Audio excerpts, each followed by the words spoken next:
ఈరోజు మనం థియేటర్‌లో కొత్తగా రిలీజ్ అయిన 'ఆంధ్ర కింగ్ తాలూకా' గురించి మాట్లాడుకుందాం. 'రామ్ పోతినేని' ఫ్యాన్స్ బయోపిక్‌లో వచ్చిన సినిమా వర్తా? టైమ్ వేస్టా? లెట్స్ క్లియర్‌గా చూద్దాం.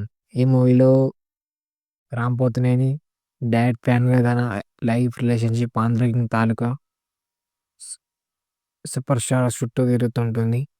రామ్ పోతినేని పర్ఫార్మెన్స్ మంచి ఎనర్జిటిక్‌తో especially fan outdoor buster emotional break down scenes బాగా వర్క్ అవుతున్నాయి. ఉపేంద్ర 'ఆంధ్ర కింగ్‌గా' స్క్రీన్ మీద కనిపించడం ప్రతిసారి ఆరా ఉంది. Typical super star presence feel అవుతుంది. భాగ్యశ్రీ బోర్స్ క్యారెక్టర్ లిమిటెడ్ అయినా కొన్ని రొమాంటిక్ పోర్షన్స్, ఎమోషనల్ సపోర్ట్ సీన్స్‌లో కనెక్ట్ అవుతుంది.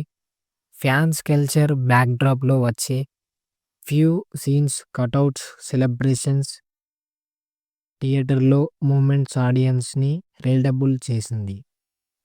ఓవరాల్‌గా 'ఆంధ్ర కింగ్ తాలూకా' ఫ్యాన్ కల్చర్‌ని సెలబ్రేట్ చేస్తూ కూడా టచ్ చేసే ఎమోషనల్, రొమాంటిక్ రామ్ ఫ్యాన్ బేస్‌ని అయితే చూడొచ్చు. గుడ్ పర్ఫార్మెన్సే ఉంది. డీసెంట్ మ్యూజిక్ ఉంది. కొంచెం లెంతీ నరేషన్‌లా ఉంది. ఇలాంటి హానెస్ట్ రివ్యూ కోసం మన ఛానెల్‌ని సబ్స్క్రైబ్ చేసుకోండి.